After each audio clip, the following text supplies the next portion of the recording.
They found the 1,000th healer's body at dawn, drained of life force, her silver hair turned black as rot, just like all the others who'd tried to touch the dying prince. Sage heard the screams from the kitchen where she scrubbed pots, her hands raw and red from lye soap. She didn't look up. Screams were common in the palace now, ever since Prince Kieran fell ill 3 years ago. Ever since healers started dying. She kept her head down, just like she'd learned to do after Marcus rejected her in front of the entire pack. "Too weak," he'd said, his lip curled in disgust as he looked at the mate bond mark trying to form on her neck. "Too poor. Too broken." He'd torn the half-formed bond away with his bare hands. Sage still had the scar, a jagged line across her throat that looked like someone had tried to strangle her. In a way, they had. Breaking a mate bond before it fully formed didn't kill you, but it hollowed you out, made you less than nothing. That was 2 years ago. Now she was 22 and invisible. Just another Omega servant in a palace full of them. "You, girl, the Omega with the scar." Sage's hands stilled in the dishwater. Head healer Meredith stood in the kitchen doorway, her red robes swishing. She never came down here. Healers didn't mix with servants. "Me?" Sage's voice came out rough. She didn't use it much anymore. "The prince needs fresh linens. The other servants refuse to go near his chambers." Meredith's smile was thin and sharp. "You'll do it." It wasn't a request. Sage dried her hands and took the stack of white sheets from another servant who looked relieved not to be chosen. Everyone knew what happened to people who entered the prince's rooms. The curse didn't just kill healers, it killed anyone who touched him. Servants, guards. Even his own father couldn't hold him anymore. The walk to the royal wing felt like walking to her execution. Sage's heart hammered against her ribs. She didn't want to die. Even her half-life was better than nothing. But orders were orders, and Omegas didn't refuse. 2 guards stood outside the prince's chamber, their faces pale and drawn. They didn't stop her. They looked grateful someone else was going in instead of them. The room was dark, curtains drawn against the morning sun. It smelled like sickness and death, and something else, something ancient and wrong that made Sage's wolf whimper inside her chest. The prince lay in the center of a massive bed, so small he almost disappeared in the white sheets. He was 11 years old now, but he looked younger, smaller, like the curse was eating him from the inside out. Black veins spiderwebbed across his skin, pulsing with something that wasn't blood. His chest barely moved. His lips were blue. Sage set the linens on a chair and turned to leave. Her job was just to deliver them, not to actually touch. Her foot caught on something, a medicine bottle, knocked aside by some frantic healer. Sage stumbled forward, arms windmilling, and her hand slapped against the prince's fevered forehead. She waited for death. Instead, she felt a pull, like a hook catching under her ribs and yanking her forward, like a door opening in her chest that she didn't know was there, like a lock finding its key after searching for 1,000 years. The black veins on Kieran's skin writhed, retreating from her touch like snakes fleeing fire. Color bloomed in his cheeks. His chest expanded with a real breath, deep and shuddering. His eyes opened. They were silver, like moonlight on water. They focused on her face with an intensity that made her freeze. "You're real," he whispered. His voice was rusty from disuse. "You're really real." Sage jerked her hand back, but the damage was done. The prince was sitting up now, staring at her with wonder and something else. Recognition. But that was impossible. She'd never met him before in her life. I need to go, Sage stammered, backing toward the door. I need to... The door burst open. King Thaddeus stood there, massive and golden and terrifying in his power. Behind him crowded a dozen nobles, guards, and head healer Meredith, her eyes wide with shock. "The prince," someone whispered. "He's awake." The king's gaze snapped from his son to Sage. His eyes narrowed with the calculating look of a predator spotting prey. "You! What did you do?" "Nothing, Your Majesty. I tripped. I didn't mean to." "She used dark magic." Meredith pushed forward, her face twisted with something that looked like rage. "I warned you, sire. The curse cannot be broken by conventional means. She's made a bargain with whatever darkness poisoned your son." "I didn't." Sage's back hit the wall. "I just touched him. I swear." "Arrest her," Meredith commanded the guards, "before she corrupts the prince further." "Wait." The king held up one hand. He moved to his son's bedside, keeping his distance but studying the boy's face. "Kieran, do you feel better?" The prince nodded slowly. The black veins were still there but fainter now. Like bruises almost healed. "I feel clearer. The shadows aren't screaming anymore." "Then we keep her." The king's decision was immediate and final. "Whatever this Omega did, she'll do it again, every day if necessary. Lock her in the healing wing." "Your Majesty, this is madness." Meredith's voice pitched high. 1,000 trained healers have tried and failed. You cannot trust some common servant. 1,000 trained healers are dead. The king cut her off coldly. She's alive. That makes her more useful than all of them. Guards grabbed Sage's arms. She didn't fight. What would be the point? She was an Omega. She had no power here.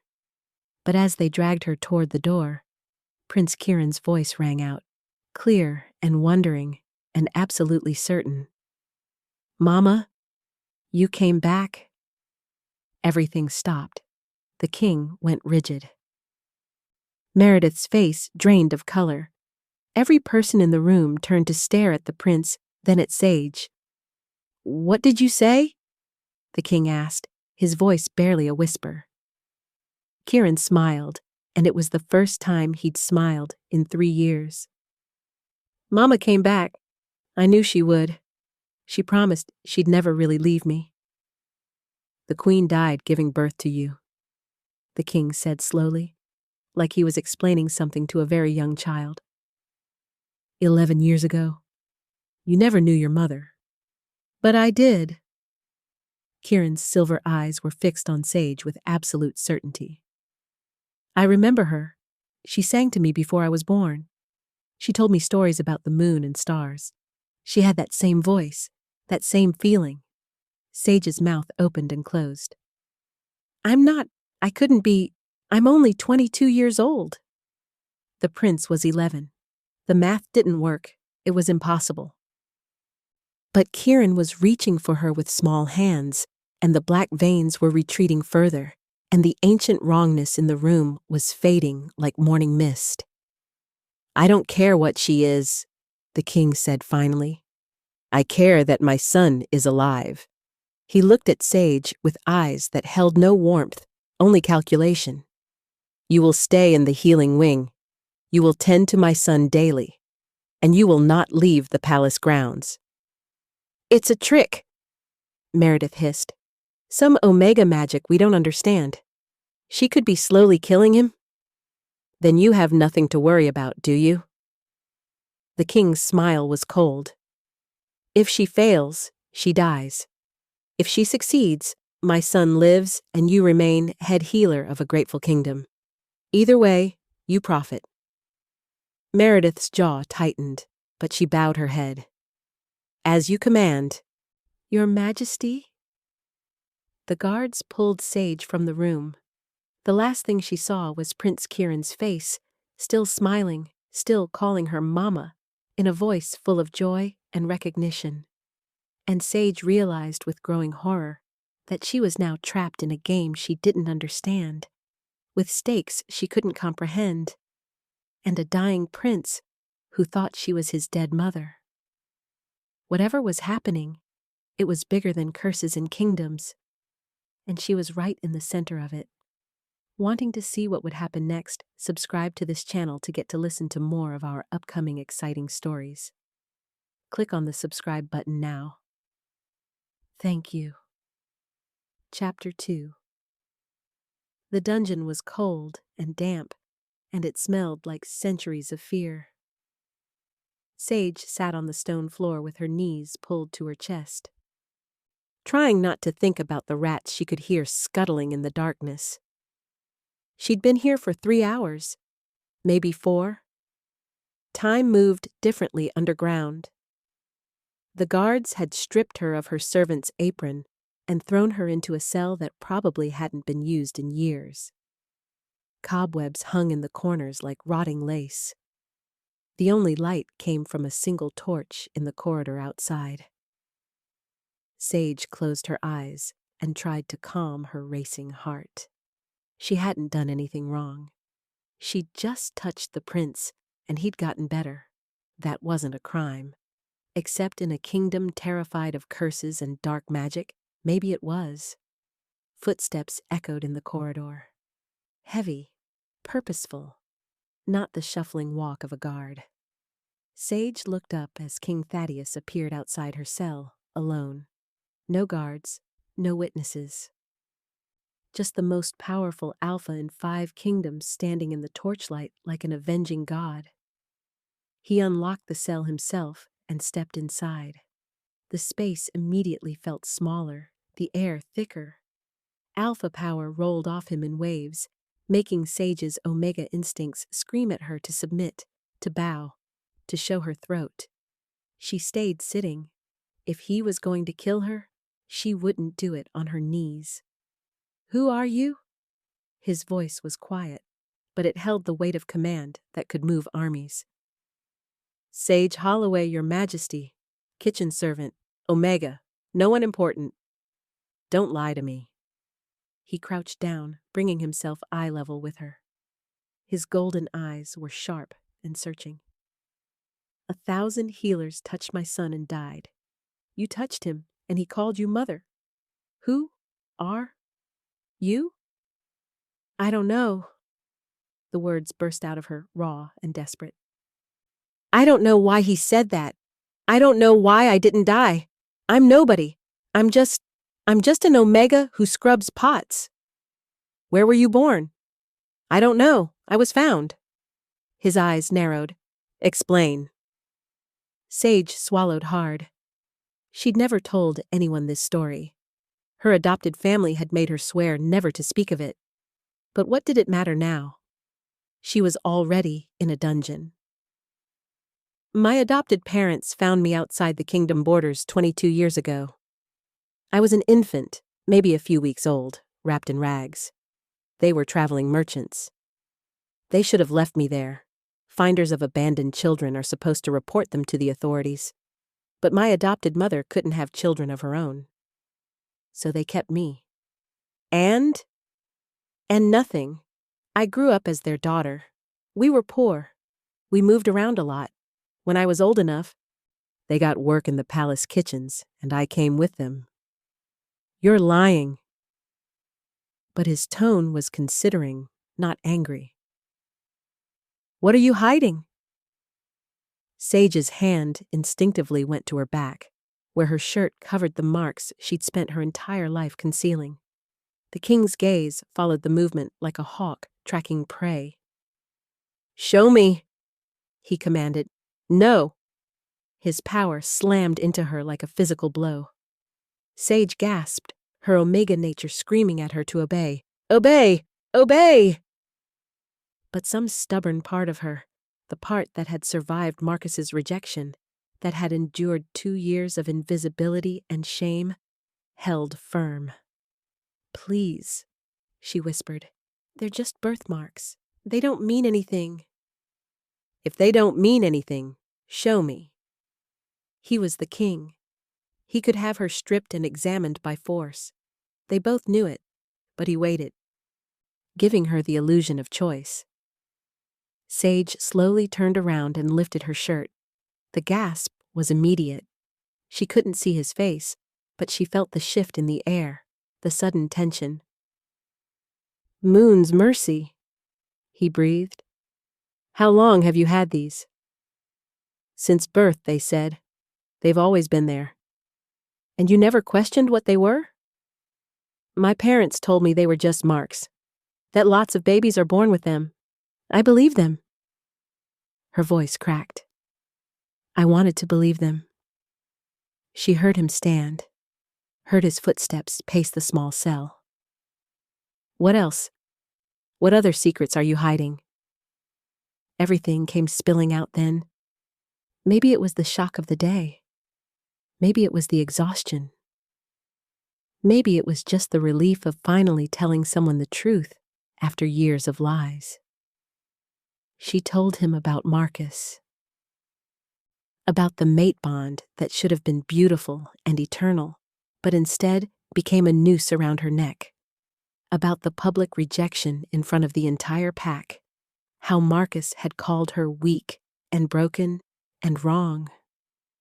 She told him about her 18th birthday, when every wolf in the kingdom shifted for the first time, and she'd stood there, human and humiliated, while her peers celebrated their transformations.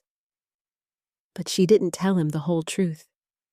She didn't tell him that she did have a wolf, that it was there, curled inside her chest, silent and strange and wrong in ways she couldn't explain, that it had never made a sound, never howled, never pushed to get out, that it just watched through her eyes with ancient patience, waiting for something. Some secrets were too dangerous to share. When she finished, the king was quiet for a long moment. Then he said, "Your adopted family, where are they now?" "Still in the kitchens, their head cook and assistant steward now." "Why?" His smile was cold and calculated. "Because you're going to cooperate with me, Sage Holloway. You're going to stay in this palace and heal my son. And if you try to escape, or if Kieran relapses, or if I even suspect you're working against me." He leaned close, his voice dropping to a lethal whisper. "I will execute them. Your mother, your father, every servant who ever showed you kindness. I will burn them all." Ice flooded Sage's veins. "You can't. I'm the king. I can do anything." He straightened, his expression businesslike now. "You won't be a prisoner in title. You'll be my son's personal healer. You'll have a room in the healing wing. Fine clothes, good food. But make no mistake, you are a prisoner, and your family's lives are the chains that bind you." He turned toward the cell door, then paused. "One more thing. If you truly don't know who you are or what you can do, I suggest you figure it out quickly, because whatever is happening with my son, it's bigger than a simple curse, and I need to know if you're the cure or part of the disease." Then he was gone, leaving Sage alone in the darkness with the weight of her family's lives pressing down on her shoulders. The healing wing was beautiful. Sage hated it. Large windows let in streams of sunlight. The floors were polished marble. Her room was bigger than the entire cottage her family had lived in before coming to the palace. The bed was soft, the furniture expensive, the wardrobe filled with dresses she'd never have chosen for herself. It was a gilded cage, and she was a bird with clipped wings. For 5 days, she tended to Prince Kieran. Every morning, she would place her hands on his forehead and feel that strange pull, that sensation of locks clicking open. The black veins would fade a little more each time. His color improved. His appetite returned. He laughed and talked and drew pictures with charcoal on thick paper. And every night, Sage dreamed in languages she didn't know. Words that felt ancient and powerful rolled through her sleeping mind. She would wake with them on her tongue, strange syllables that made the air shimmer. She never remembered them clearly, just the feeling of them, like prayers or prophecies or warnings written in her blood. On the 6th day, Kieran showed her his drawings. "Look," he said excitedly, spreading papers across his bed. "I've been drawing what I see when you touch me, the shapes in the light." Sage's breath caught. The symbols on the paper were identical to the marks on her spine. Intricate spirals and crescents, geometric patterns that hurt to look at too long, like they were moving when she wasn't watching directly. "Where did you see these?" she asked carefully. "In you." Kieran's silver eyes were wide and innocent. "When you heal me, you glow, and these shapes appear in the light. Don't you see them?" "No, I don't see anything." He tilted his head, studying her with an intensity that seemed wrong for an 11-year-old. "Maybe you're not supposed to see. Maybe you're just supposed to be." Before Sage could respond, the room's enchanted candles flickered and died, all of them at once. The temperature dropped 10 degrees in an instant. Frost spread across the windows in fractal patterns. It was the 3rd time this week. The castle's protective wards kept malfunctioning around her, failing in ways the court enchanters couldn't explain. Sage was starting to suspect it wasn't malfunction. It was reaction, like her presence was somehow incompatible with the magic woven into the palace stones. "It's happening again," Kieran whispered, delighted. "You're doing the thing." "I'm not doing anything." "You're always doing something. You just don't know it yet." The doors burst open. Marcus strode in, still wearing his traveling leathers, his dark hair windswept. He looked like he'd ridden straight from the borders without stopping. Behind him, servants scattered, clearly having tried and failed to stop him. He was just as handsome as Sage remembered. Strong jaw, broad shoulders. The kind of confidence that came from being a beta warrior, respected and desired. Once, she'd thought he was her entire world. Now, he just made her tired. "So it's true," Marcus said, his lip curling as he looked at her. "The broken Omega is living in the palace, playing healer." "Did you seduce the king, Sage? Is that how you got yourself out of the kitchens?" Sage stood, positioning herself between Marcus and Kieran. "Leave. You have no business here." "I have every business here. You're my mate. You rejected me 2 years ago, in front of everyone." "I rejected the bond, not you." His smile was cruel. "There's a difference, and since I never fully severed it, I still have mate's rights, which means I can reclaim you whenever I want." Horror washed through Sage like cold water. "You can't. The bond was broken." "Damaged, not broken." "I made sure of that." Marcus moved closer, his eyes gleaming with something predatory. "My arrangement with Alpha Garrett's daughter didn't work out. She was too demanding, too expensive. But you'd be grateful just for scraps. So I'm here to take you back." "Over my dead body," Sage spat. "That can be arranged." But his attention had shifted to Kieran, who was watching the exchange with sharp intelligence. "Is this the cursed prince? Doesn't look very cursed anymore. What did you do, little Omega? What trick did you use?" "Get out!" Sage's voice cracked with power she didn't know she had. The remaining candles flared so bright they exploded, raining wax across the floor. The windows rattled in their frames, and for just a second, Marcus flinched, his alpha bravado cracking. But before anyone could move, a new voice cut through the tension. "Well, this is interesting." An elderly woman stood in the doorway, leaning heavily on a cane. She was ancient, her face a map of wrinkles, but her eyes were sharp as broken glass. She wore the white robes of the Queen Mother, King Thaddeus's mother, a woman who'd ruled beside her husband for 40 years before retiring to the palace's east wing. Everyone dropped into bows, even Marcus. The Queen Mother ignored them all. She walked straight to the papers spread across Kieran's bed, studying the symbols with an expression that grew darker with each passing second. "Where did you learn these?" she asked Kieran quietly. "I didn't learn them. I see them. When Sage heals me." The old woman's gaze snapped to Sage. For a long moment, she just stared, her face unreadable.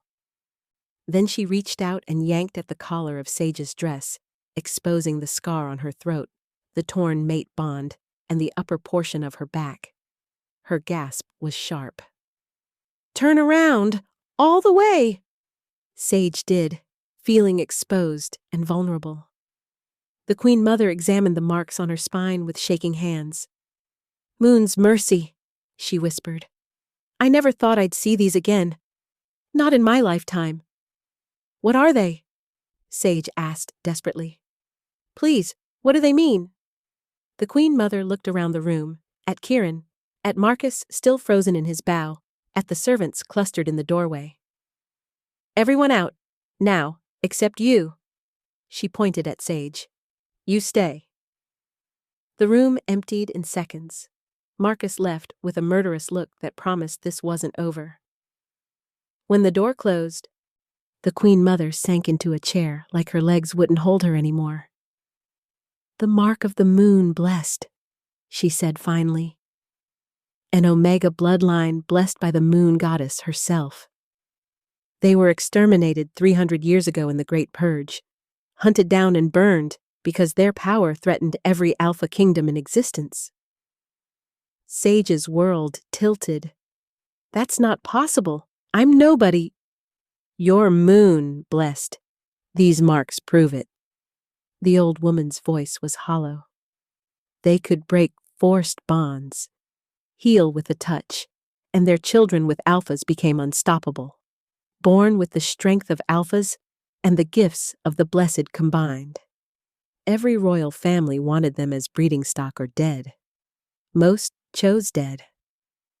But I can't do any of that. I'm just... You healed my grandson. You survived touching a curse specifically designed to kill anyone who tried to break it." The Queen Mother's laugh was bitter. "Don't you understand? That curse wasn't random. It was engineered. Someone created it knowing it could only be broken by moon-blessed blood. Someone knew you would come." The temperature in the room dropped again. Frost crept across the floor. "Who?" Sage whispered. "Who would know?" The Queen Mother met her eyes, and for the first time, Sage saw fear in them. "Someone who wants you found.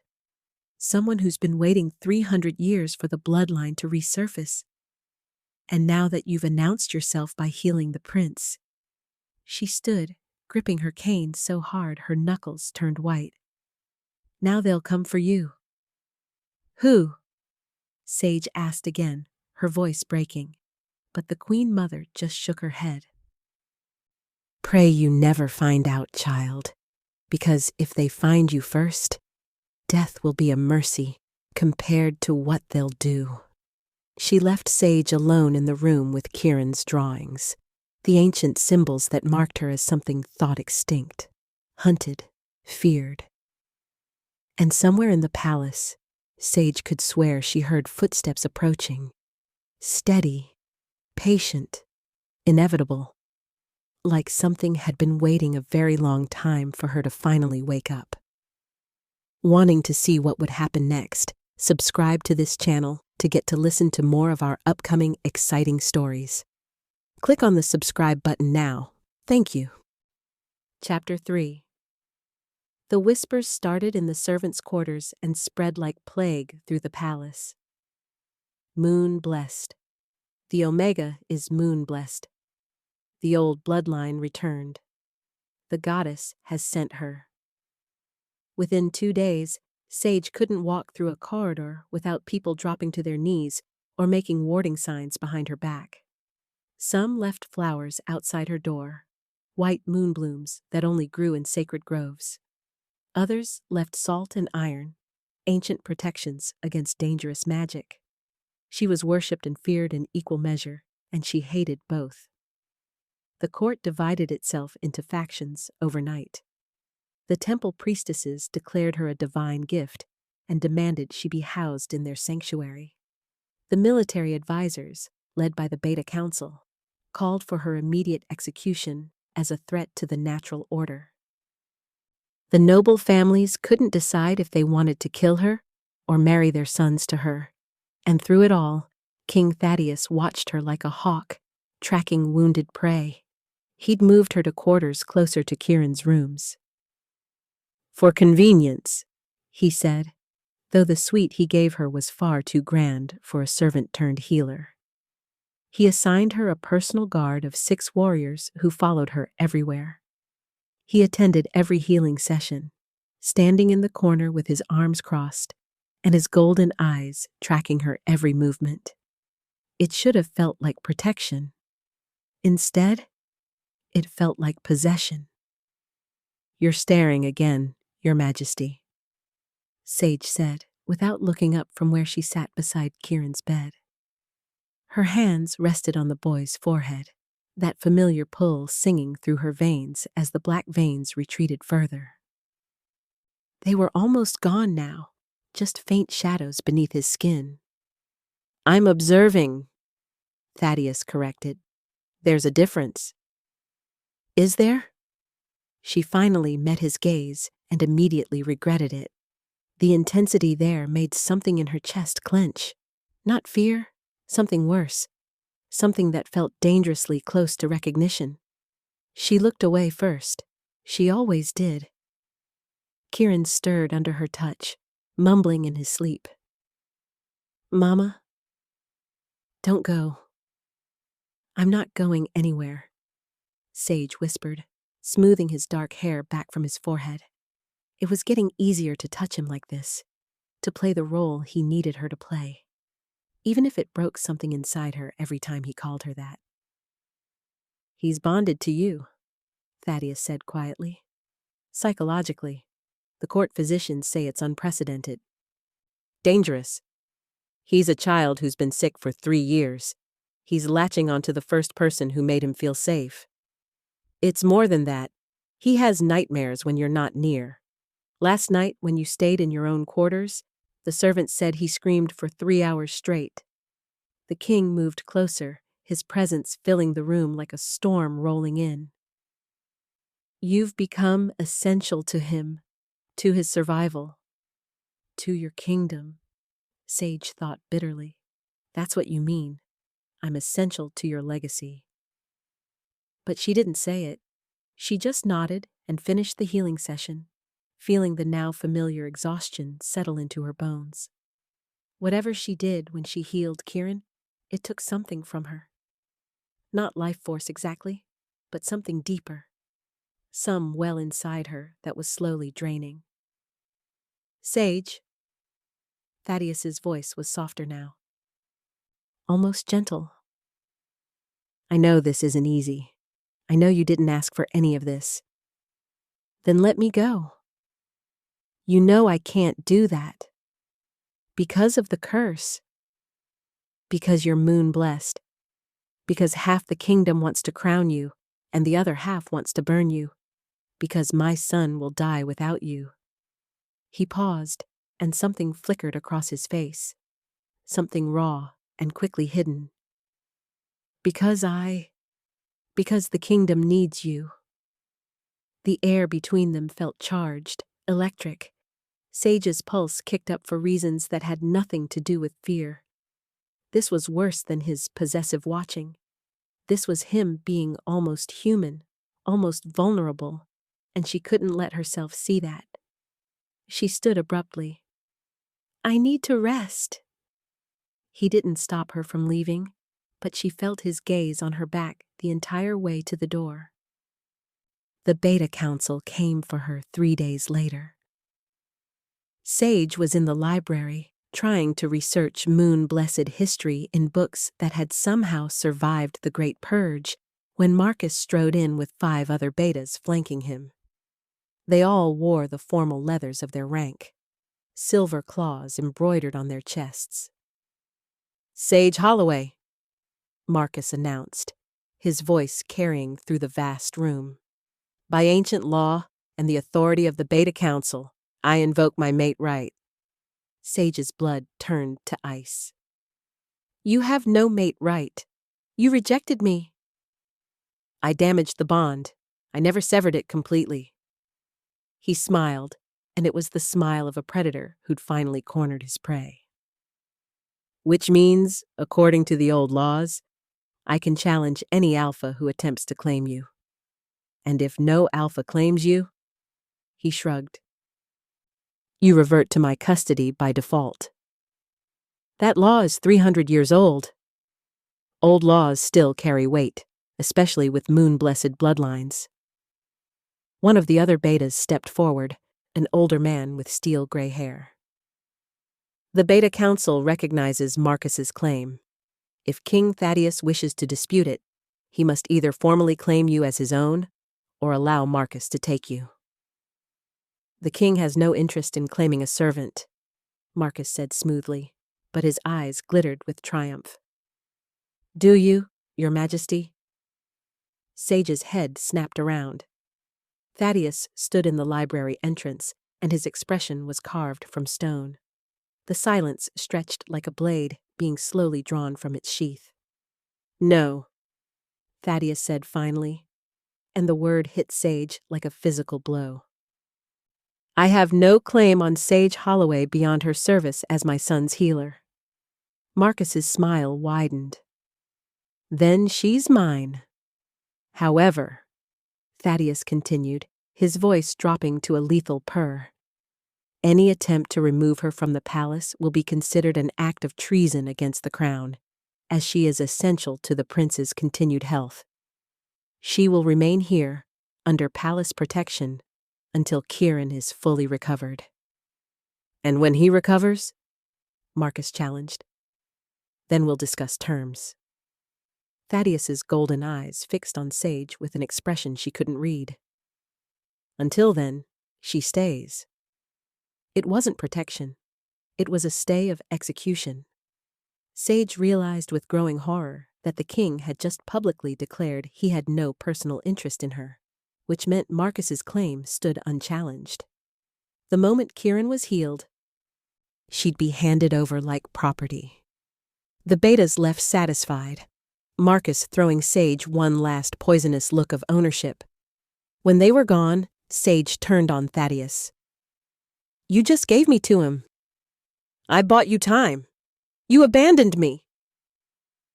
I prevented a blood duel that would have destabilized the entire kingdom." His control cracked, showing the fury beneath. "Marcus wanted me to challenge him. He wanted an excuse to call for violence, to rally the Beta Council against the throne. I couldn't give him that. So you gave him me instead." "I gave you time," he repeated, stepping closer. "Time to figure out who you really are. Time to grow stronger. Time to—" He stopped himself, jaw clenching. Time to what? But he just shook his head and walked away, leaving Sage alone in the library with the bitter taste of betrayal on her tongue. The poison came that night. Sage didn't taste it in the wine. Whoever had prepared it was too skilled for that. She just felt the sudden burn in her stomach, the way her vision doubled and her knees buckled. She hit the floor of her quarters hard, gasping. Her healing gift flickered and died inside her chest like a candle snuffed out. Kieran, she thought desperately. I can't feel Kieran. The servants found her an hour later, unconscious and cold. By then, the prince was screaming in his room as the black veins erupted across his skin like spider webs, spreading faster than they ever had before. Sage woke in the healing wing, surrounded by frantic physicians. Head healer Meredith stood over her with an expression of grim satisfaction. "Poison," Meredith announced. "Specifically designed to sever magical connections.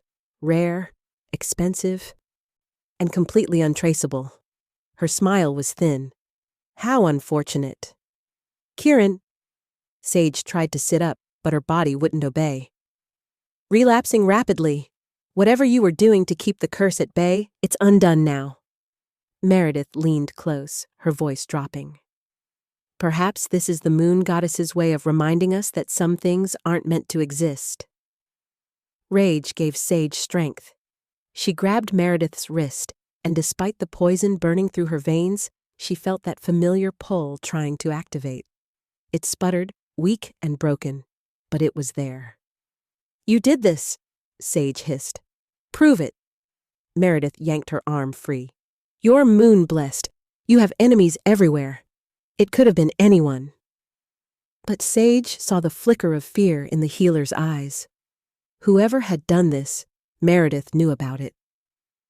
Over the next 3 days, while Sage fought to purge the poison from her system and Kieran deteriorated rapidly, she investigated. She was supposed to be bedridden, but she'd spent 2 years being invisible in this palace. She knew how to move through it unseen. She followed servants' gossip. She bribed guards with the few coins she'd saved. She watched who visited whom, who whispered in corners, who looked too satisfied with the chaos. The trail led to Lady Vivian, Marcus's former chosen mate, the Alpha's daughter who'd been cast aside when Marcus decided to reclaim Sage instead.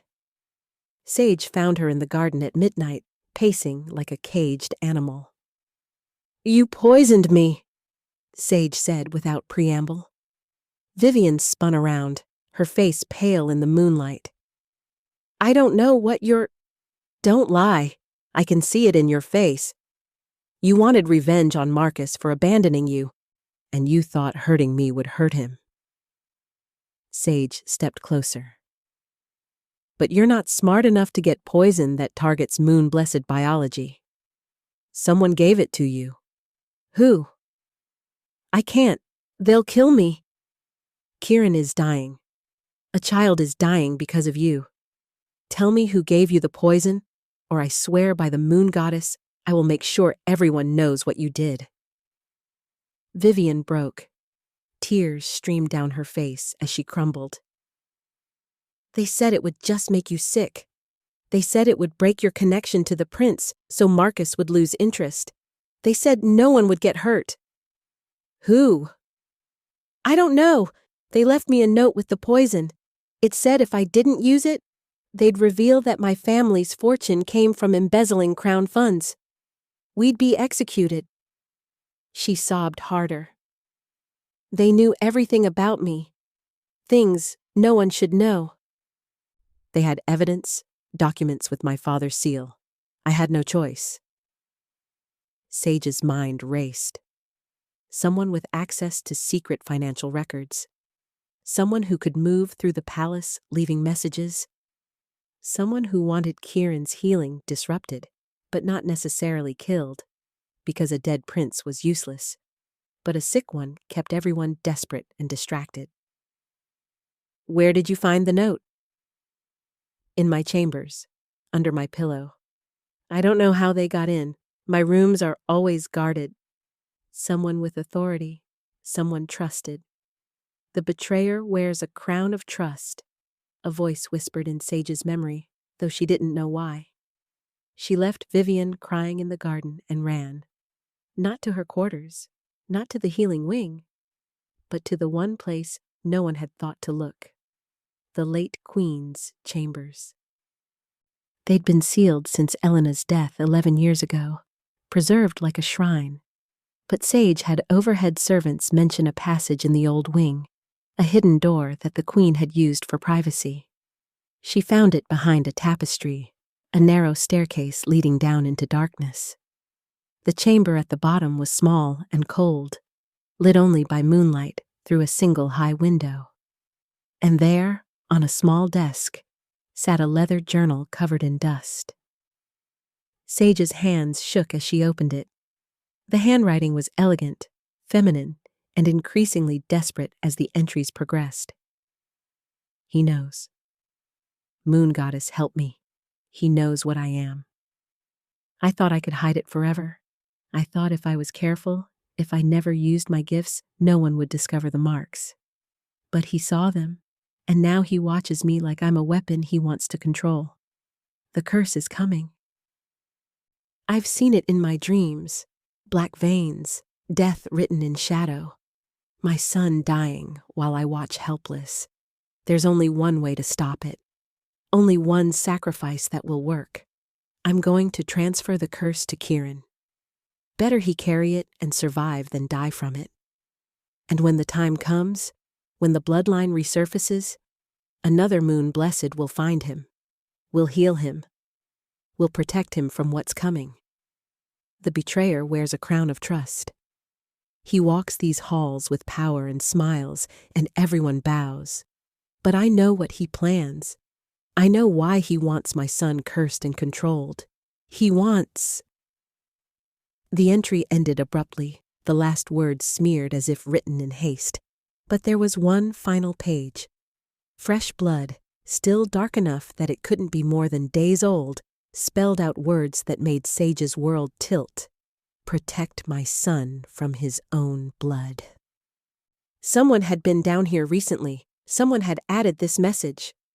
Footsteps echoed on the stairs behind her. Sage spun around, the journal clutched to her chest, as a figure emerged from the shadows. They smiled, and it was the smile of someone who'd been waiting a very long time for her to finally understand. "Hello, Sage," they said softly. "It's time we talked about the real reason you're here." If you're still listening to this story up to this point, why don't you subscribe to this channel to continue getting impactful daily stories like this? We would be most grateful if you can do that to help boost this video to reach everyone. Thank you.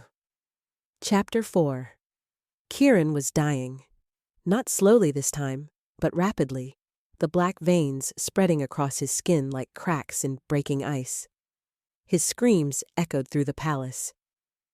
Raw and animal, the sound of a child being consumed from the inside out. Sage could hear him from 3 floors away. She was still weak from the poison, her legs unsteady as she pushed past the guards at her door.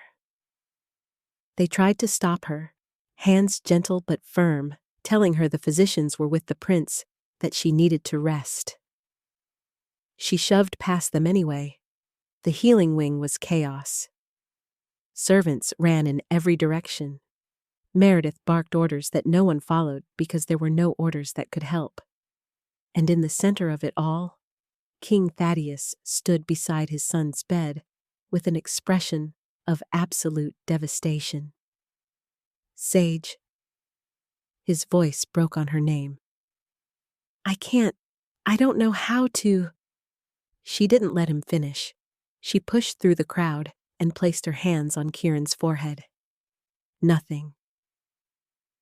The pull that usually sang through her veins was gone, severed by the poison. She tried again, digging deeper, searching for that connection.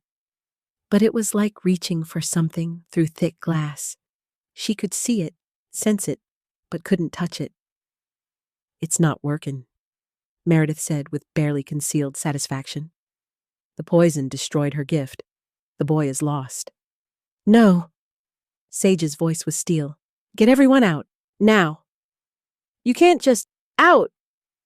Power cracked through the word, making the windows rattle. Everyone froze. Even Thaddeus looked startled.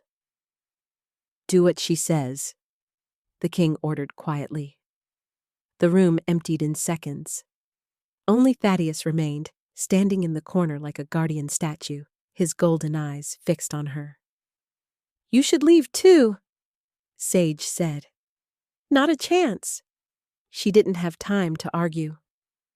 Kieran's breathing was getting shallower. His lips were turning blue. Sage pulled the journal from her bag, Queen Elena's journal that she'd brought from the hidden chamber.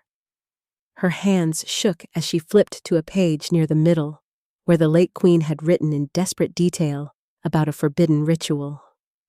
When all else fails, when the gift is blocked or broken, there is one path left: the lunar awakening.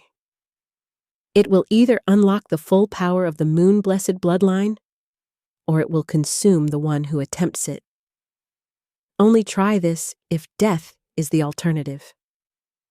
Death was currently winning. Sage memorized the words, the symbols, the price. Then she set the journal aside and pulled off her shirt. "What are you doing?" Thaddeus demanded, turning away reflexively. "The ritual requires the marks to be exposed to moonlight." Sage moved to the window, throwing open the curtains. Outside, the blood moon hung low and red in the sky, the rare celestial event that happened once every decade. The festival celebrating it had been going on for hours in the courtyard below. Perfect timing or perfect curse, she couldn't tell which. She began to chant in a language she didn't know, but somehow understood. The words felt ancient on her tongue, like prayers spoken by her ancestors centuries ago. The marks on her spine began to glow, soft at first, then brighter, until they cast silver light across the walls. Pain hit her like lightning. Sage gasped, dropping to her knees as something inside her chest cracked open. Not her ribs, something deeper, something that had been locked away her entire life. And the wolf that had lived silent in her soul finally spoke, except it wasn't a wolf. "Hello, daughter of the moon." The voice was vast and ancient, resonating through Sage's bones, and when she looked inside herself, she didn't see a wolf waiting to emerge. She saw a creature of pure moonlight. It was massive, ethereal, with silver fur that seemed to be woven from starlight. Its eyes were twin moons, bright and endless. Antlers crowned its head like a celestial stag, and when it moved, aurora lights rippled in its wake. "I am your guardian, your true self. I have waited since your birth for you to be strong enough to hold me." "What are you?" Sage whispered. "I am what makes you moon blessed. I am why your kind was feared and hunted. I am the reason alphas wanted you dead." Outside the window, the blood moon pulsed. And Sage felt the guardian respond, drawing power from it like drinking from an infinite well. The transformation was agony and ecstasy combined. Silver light exploded from Sage's body, shattering the windows, flooding the room with power so intense that Thaddeus was thrown back against the wall.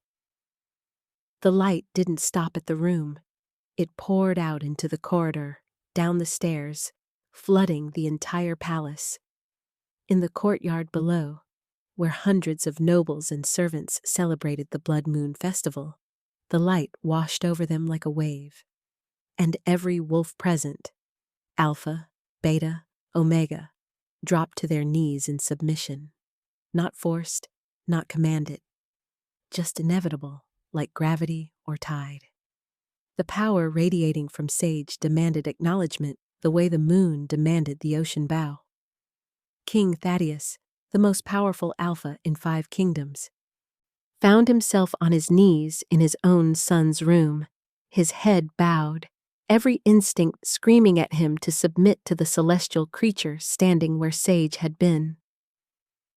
Because Sage wasn't entirely human anymore. She stood in the moonlight, her skin glowing silver, her eyes pure white like twin full moons. The marks on her spine had spread, covering her arms, her shoulders, her throat in intricate patterns of power.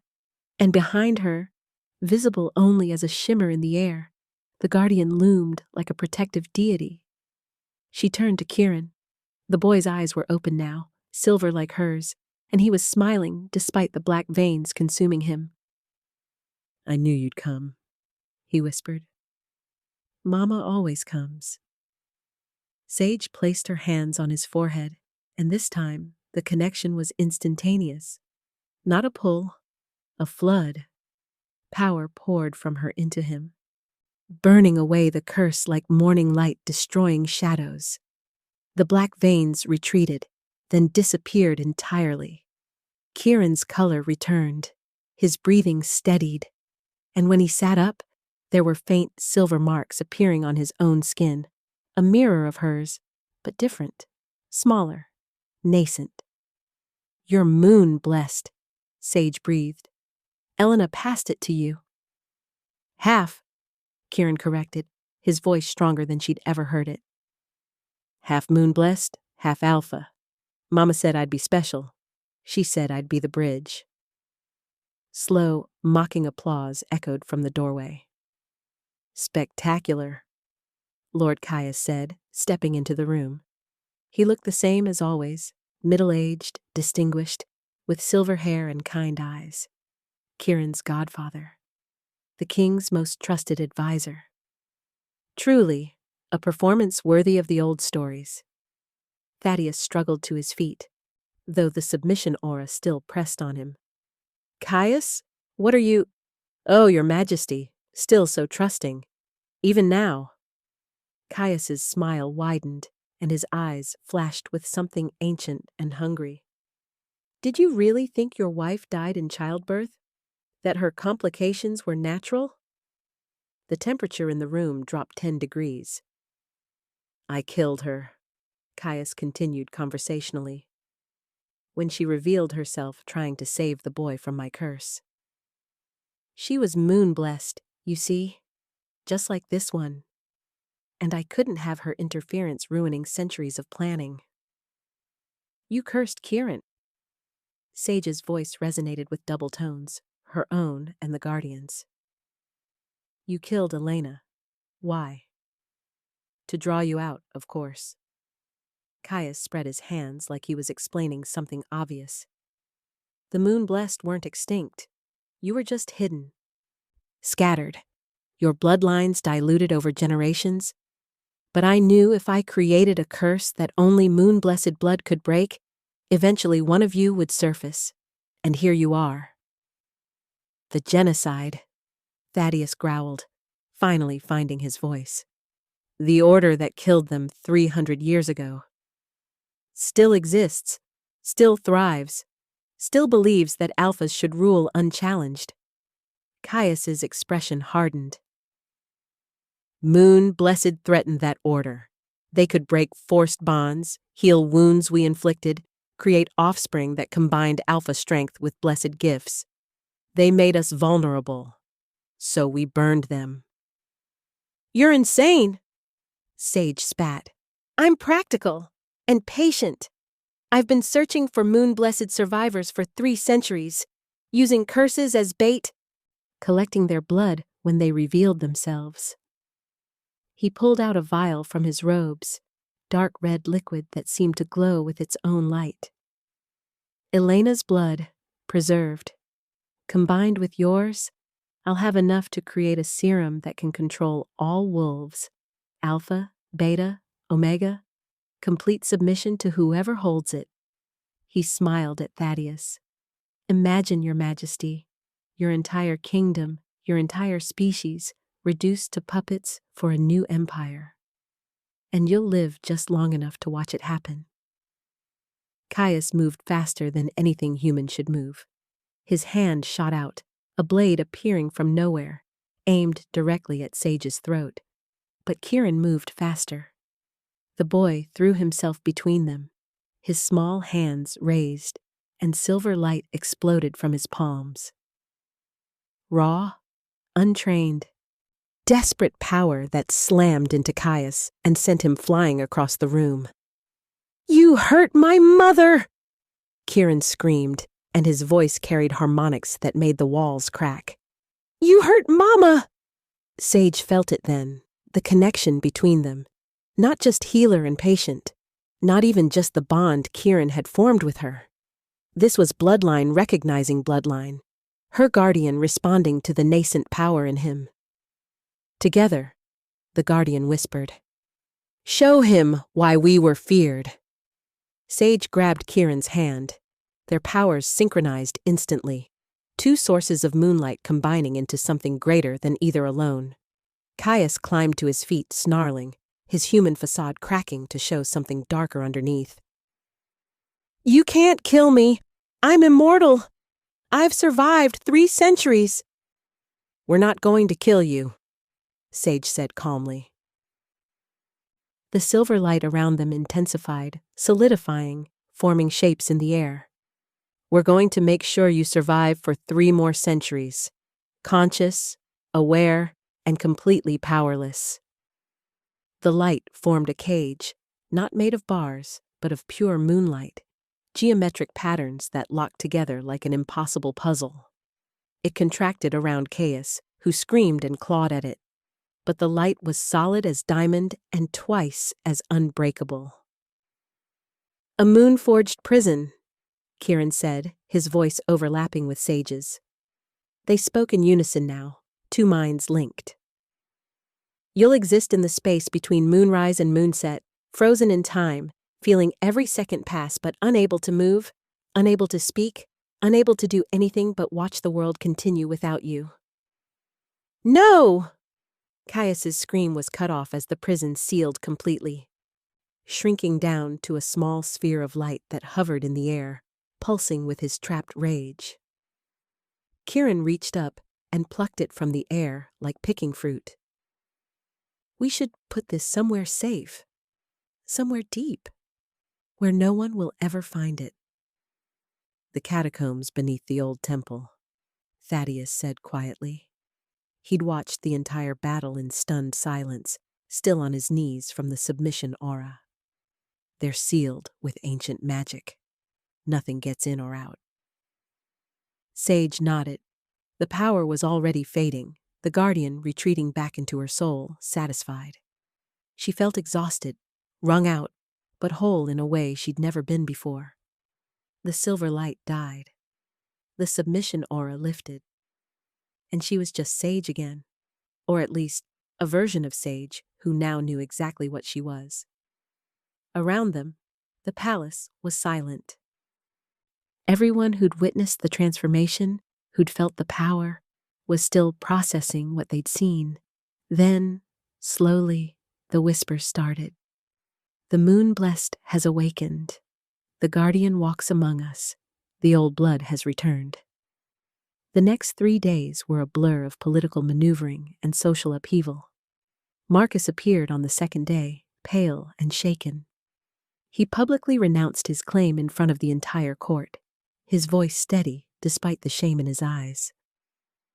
"I damaged our bond out of fear and pride," he said, meeting Sage's gaze directly. "I tried to keep you as a backup, as property, because I was too weak to accept what you were. I was wrong. You deserve better than I could ever give you." The words should have felt like vindication.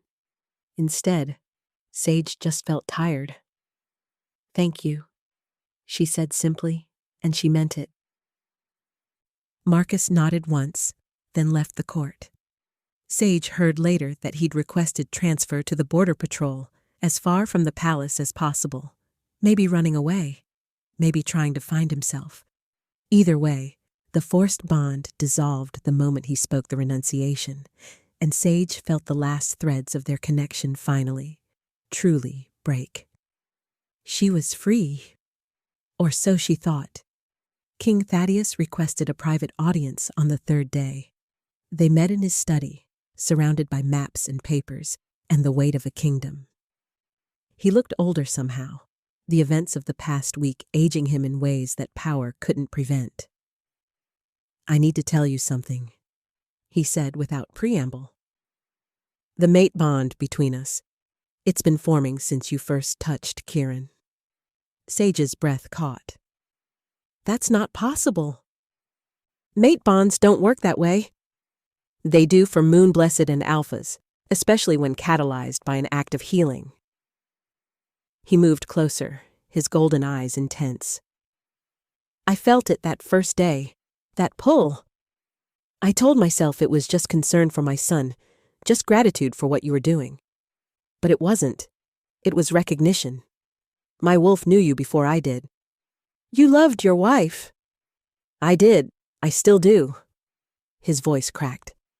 Elena was my world, my mate, my queen, and I mourned her every day for 11 years. He reached out, his hand stopping just short of touching Sage's cheek. But she's gone, and you're here, and my wolf is screaming at me that you're meant to be mine. Sage stepped back. No. Sage, no. Firmer this time. I've spent my entire life being claimed by alphas who thought they owned me. Marcus rejected me but kept the bond as insurance. You kept me prisoner with my family's lives as leverage. Even now, you're not asking if I want this bond. You're just telling me it exists. Pain flashed across his face. I'm not trying to force. Then don't. Don't claim me. Don't try to make me your queen or your mate or whatever you think I should be. She held his gaze, refusing to back down. I'll stay. I'll heal Kieran. I'll protect this kingdom because it's the right thing to do. But I'll do it as a free woman. Not as anyone's property. Not as anyone's mate. Just me. The silence stretched between them like a chasm. Finally, Thaddeus bowed his head. As you wish.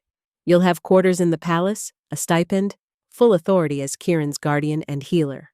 No chains, no claims, no expectations. Thank you. He nodded once, then turned away, his shoulders heavy with rejection. For what it's worth, I think you would have been an extraordinary queen. Maybe, Sage said softly, but I need to figure out who Sage is first, before I can be anyone's anything. She left him standing in his study, surrounded by the weight of his crown and the ghost of a bond that would never be. That night, Sage sat with Kieran in his room, watching him draw more symbols on paper. The boy was fully recovered now, stronger than he'd ever been, with faint silver marks on his skin that glowed softly in darkness. I'm glad you're staying, Mama, he said, without looking up from his drawing. I'm not your mother, Kieran. You're close enough. He tilted his head, studying her with those two wise silver eyes. Mother said someone would come. She saw it before she died. She said the moon blessed would return, and they'd protect me from what's coming. What's coming? Kieran set down his charcoal. When he spoke, his voice had that double tone quality again, like he was channeling something beyond himself. The one who cursed me was just a servant. The true enemy is coming during the next blood moon. And they're coming for you, Mama. They're coming for all moon-blessed. Because you're not extinct. You're just hidden. And now that you've revealed yourself, the hunt begins again.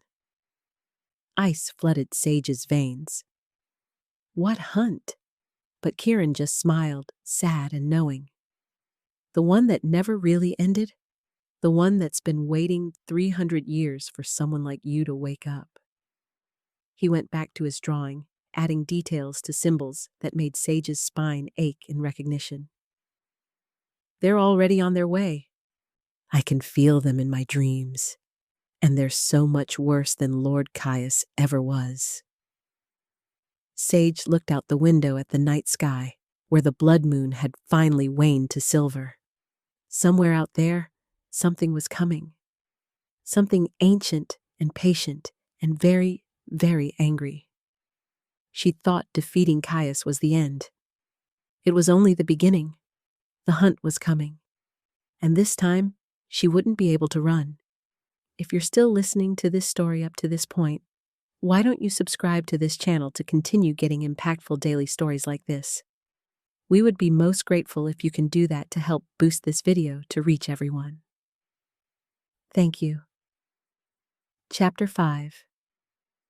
The nightmares started exactly 1 week after Caius was imprisoned. Sage would close her eyes and see them, figures moving through darkness, their eyes gleaming like predators stalking prey. They wore masks carved from bone, and their hands dripped with silver blood, moon-blessed blood, and they were coming closer every night, following the beacon of power she'd unleashed during her awakening. She woke gasping, her sheets soaked with sweat, Kieran's prophecy echoing in her mind. The hunt begins again. King Thaddeus had ordered increased security around the palace, but Sage knew walls wouldn't stop what was coming. Whatever hunted the moon blessed 3 centuries ago hadn't disappeared. It had just been waiting. On the 8th morning, a messenger arrived at dawn, collapsing at the palace gates with arrow wounds in his back. Before he died, he whispered 3 words that sent the entire kingdom into panic. The hunters rise. The war council convened within the hour. Sage stood at the edge of the massive strategy room, watching nobles and military commanders argue over maps and troop deployments. She didn't belong here, not really. She was Kieran's healer, not a tactician or warrior. But when Thaddeus's eyes found hers across the room, she saw the question there. The need. Help me understand what we're facing. She moved to the table, and the room quieted.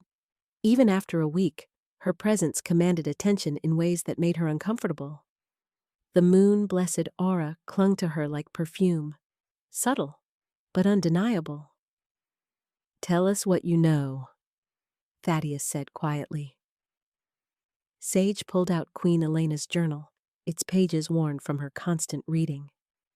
Elena wrote about the original genocide. It wasn't random violence, it was organized, systematic. An order of hunters who believed moon-blessed power threatened the natural hierarchy of wolves. "Lord Caius's order," General Mordain said, his scarred face grim. "We thought capturing him ended the threat. He was one member. The journal mentions others. An entire network that survived through centuries by passing down their mission to new recruits. They're not just alphas. They're fanatics who believe omegas with power are abominations against nature." "How many?" Thaddeus asked. Elena didn't know, but she wrote this. Sage flipped to a marked page and read, "They are patient as stone. They will wait generations for a single moon blessed to reveal themselves. And when they do, the hunters descend like winter storms, swift, merciless, leaving nothing but ash." The room fell silent. "So what do we do?" It was Marcus who spoke, surprising everyone. He'd returned from the border patrol that morning, requesting permission to help defend the kingdom. "How do we fight something that's been planning this for 300 years? Sage met his eyes and saw genuine remorse there. Maybe even respect. "We don't fight them on their terms. They expect Moon Blessed to hide, to run, to die quietly. We do the opposite." "Which is?" Thaddeus leaned forward. "We find the others, the hidden bloodlines, the Moon Blessed who don't know what they are." Sage's voice grew stronger. "Elena wrote that the power grows stronger when we're together. 1 Moon Blessed can heal, 2 can create shields, 3 or more." She looked at Kieran, who sat in the corner watching with ancient eyes. 3 or more can do things the old stories only whispered about. You want to gather them here?" General Mordain looked skeptical. "That's putting all our vulnerable assets in one place. Or it's building an army they can't defeat." Sage straightened. "The hunters think we're nearly extinct. They think we're weak, scattered, easy prey. Let's show them they're wrong." Thaddeus studied her for a long moment, then nodded. "Do it. Send messengers to every territory. Offer sanctuary to anyone who bears the marks, anyone who shows the signs. We'll protect them here." "Your Majesty," one of the nobles started to protest. That's an order. Thaddeus's alpha command silenced the room. His eyes never left Sage's face. We don't abandon our people, not anymore. Not ever again. The first moon-blessed arrived 3 days later. A teenage girl named Lila, who'd been hidden by her family her entire life. The marks on her spine were faint, barely visible, but when Sage touched her hand, she felt the familiar pull of recognition. You're safe here, Sage promised as Lila cried with relief. I swear it. More came over the following weeks. An elderly man who'd survived by pretending his healing gift was medical skill. Twin boys whose parents died protecting their secret. A woman who'd lived in isolation for 40 years, terrified of discovery. Each one strengthened the power humming through the palace. Sage felt it like a growing heartbeat, steady and sure. The ancient wards responded to their presence, glowing brighter.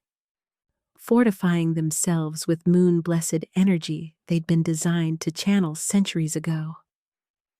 Kieran thrived among them, his half-blessed nature making him a bridge between the Omegas and the rest of the kingdom. He could translate the old languages that appeared in their dreams, could sense when someone new awakened miles away, could combine his alpha strength with moon-blessed gifts in ways that fascinated the court scholars. He's going to be something extraordinary when he grows up, the Queen Mother said one evening, watching the boy teach Lila how to focus her healing touch. He already is, Sage replied softly, but even as the moon-blessed gathered, the nightmares intensified. Sage dreamed of fire and screaming, of silver blood painting snow red, of bone masks closing in from all sides, and then, exactly 1 month after Caius's imprisonment, the hunters came. They struck at midnight during the new moon, the darkest night, when moon-blessed power was at its weakest. The palace wards shattered like glass. Armed figures poured through the breaches, moving with military precision. They wore black armor and white bone masks carved with runes that suppressed moon-blessed abilities. Sage felt her power flicker and die the moment they crossed the threshold. Around the palace, she heard the other moon-blessed crying out as their gifts were severed. No, she thought desperately. Not again. Not after we just found each other. The guardian stirred inside her, weakened but furious. They use old magic, stolen magic. They pervert the moon's gift to bind us. How do we fight it? Together, all of you. Their magic binds individuals. It cannot hold a unified bloodline. Sage ran through the corridors, gathering the scattered moonblessed. Lila, the twins, the elderly man, the woman who'd hidden for 40 years. She pulled them into the great hall where Kieran waited, silver light already beginning to pulse around him. Link hands, Sage commanded. All of you, now! They formed a circle, 23 moon-blessed united for the first time in 3 centuries. As their hands connected, Sage felt the suppression magic strain and crack. Outside, she heard Thaddeus shouting orders, heard the clash of steel as the royal guard engaged the hunters. But this battle wouldn't be won with weapons. Close your eyes, Sage said. Find your guardian, your true self, the part of you that's pure moonlight. She reached for her own guardian, feeling it rise within her like a silver dawn. Around the circle, others began to glow. Different colors, some silver, some gold, some pale blue like winter ice. Each one unique, each one powerful. Now push, Sage commanded. Push back against the binding. Show them we're not prey anymore.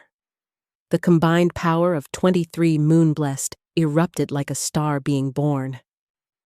The suppression magic didn't just break, it shattered, the backlash slamming into every hunter in the palace. Their bone masks cracked. their stolen runes burned away. And for the first time in 300 years, they felt what their victims had felt. Fear. The hunters retreated, those who could still move dragging their wounded. But as they fled, their leader, a tall figure whose mask bore crown markings, paused at the broken gates. "This changes nothing," he called out, his voice carrying despite the chaos. "You can't hide anymore. You can't run. And when the blood moon rises again, we'll return with forces you can't imagine. This was just the beginning." Then they were gone, melting into the darkness like nightmares at dawn. The cleanup took days. 13 guards dead. Twice that many wounded. Parts of the palace destroyed. But no moon-blessed casualties. Not one. Thaddeus found Sage in the great hall at dawn, still standing in the center of the circle, exhausted, but unbroken. "You saved them," he said quietly. "We saved each other." Sage looked at the scorch marks on the floor where their combined power had burned through stone. That's what the hunters don't understand. We're not individuals they can pick off one by one anymore. We're a bloodline. A family. They'll come back. I know. He moved closer, and she felt that mate bond humming between them, stronger now, insistent, but still unclaimed. "Let me protect you. Let me—" "Stand beside me," Sage interrupted. "Not in front of me. Not as my alpha or my king, as my ally. Can you do that?" Something shifted in his expression. Understanding, maybe? Or acceptance? "Yes, I can do that." "Then we have work to do." Sage turned to face him fully. "The hunters want a war? We'll give them one, but not the war they expect. We're going to find every hidden moon blessed in every territory. We're going to build something they can't destroy. And we're going to teach them why the moon goddess blessed us with power in the first place." "Why?" Sage smiled, and it was fierce and bright and full of promise. "Because sometimes the prey becomes the predator, and the hunt works both ways." Over the following months, the sanctuary grew. Moon-blessed came from across the kingdoms, some barely awakened, others who'd hidden their entire lives. The palace transformed into something unprecedented, a place where omegas with power walked freely, where alphas learned to respect rather than dominate, where children like Kieran proved that the old divisions could be bridged. Marcus requested permission to train the Moon-Blessed in self-defense. "I can't undo what I did to you," he told Sage privately, "but maybe I can help make sure it never happens to them." She accepted. Not forgiveness, that would take time, but acknowledgement that people could change. The Queen Mother became an unexpected ally, teaching the younger Moon-Blessed about their history, keeping the old stories alive. "My generation failed you," she told them. "We let fear turn us into accomplices to genocide. Never again." And Thaddeus? Thaddeus learned to lead differently, not just with alpha authority, but with respect for power that didn't bow to his. He consulted Sage on every decision affecting the Moon-Blessed. He protected them, but never controlled them. He kept his distance from her personally, honoring her boundaries even as the mate bond grew stronger between them. Some nights, Sage would catch him watching her with longing so intense it hurt to see. But he never pushed, never demanded, just waited. Maybe one day she'd be ready. Maybe one day the girl who'd been rejected and claimed and imprisoned would heal enough to accept a bond freely offered. But not today. Today, she had Moon-Blessed to train. A sanctuary to build and a war to prepare for. 6 months after the first hunter attack, Kieran came to Sage with another prophecy. "They're gathering," he said, his silver eyes distant. "All the hunter orders from all the kingdoms. They're planning something big for the next blood moon. Something that will either destroy us completely," he focused on her and smiled, "or prove once and for all that we can't be destroyed. How much time do we have?" 6 months, maybe less. He took her hand. "But Mama, I'm not scared anymore, because you taught me something." "What's that?" "The moon always comes back. No matter how dark it gets, no matter how long the night, the moon always comes back." He squeezed her fingers. "And so do we." Sage looked out the window at the sanctuary they'd built, at the moon-blessed training in the courtyard, at the kingdom that had learned to see them as allies rather than threats. They weren't ready yet, but they would be. The hunt was coming. But this time, the moon-blessed would be ready to hunt back. Epilogue 1 year after awakening. Sage stood on the palace balcony, watching the sun set over the kingdom. Behind her, the sanctuary hummed with life. 53 moon-blessed now, with more arriving every week. The sound of children laughing mixed with the ring of training weapons, with lessons being taught in ancient languages, with the steady heartbeat of a people rebuilding what had been stolen from them. "Mama," Kieran called from below. "Come see what Lila can do now." She smiled. He still called her that, and she'd stopped correcting him. Maybe she wasn't his birth mother, but she was something close enough. Guardian, teacher. The person who'd fight the world to keep him safe. That was its own kind of family. Footsteps approached from behind, measured, familiar. She didn't need to turn to know it was Thaddeus. "The scouts report hunter movements in the Northern Territories," he said quietly, coming to stand beside her. Not touching, but close enough that she could feel his warmth. "They're gathering forces, building weapons, preparing." "So are we." "Sage."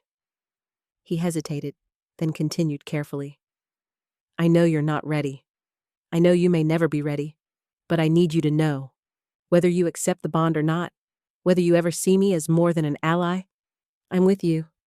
Until the end, whatever that looks like." She finally turned to look at him. A year had changed him too. The grief that had haunted his eyes had eased, replaced by something steadier. Purpose? Maybe. Or hope. The mate bond hummed between them, patient and persistent. Her guardian stirred, acknowledging his wolf in ways that had nothing to do with dominance or submission. Just recognition. Maybe one day, she thought. Maybe when the war was over and the hunters were defeated and she'd proven to herself that she could stand on her own power. Maybe then she'd let herself fall. But not today. "Thank you," she said simply, "for respecting my choice, for waiting." "I'll wait as long as you need." His smile was soft, sad, and completely genuine. Even if that's forever. He left her there as the last light faded and the moon began to rise, full and bright and beautiful. Sage raised her face to it, feeling her guardian stir in response, feeling the power of 53 moon-blessed resonating through the sanctuary like a song.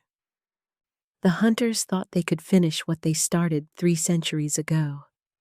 They thought the moon-blessed were still broken, still scattered, still easy to destroy. They were wrong. The moon had risen again, and this time it would never set. Far to the north, in a fortress built from stone and shadow, the hunter lord removed his bone mask and studied the reports. 53 confirmed moon-blessed in the southern kingdom, more scattered across the territories, all gathering under the protection of King Thaddeus and the Omega who'd awakened them. "Perfect," he murmured, his smile cold. "Let them gather. Let them feel safe. Let them think their numbers make them strong."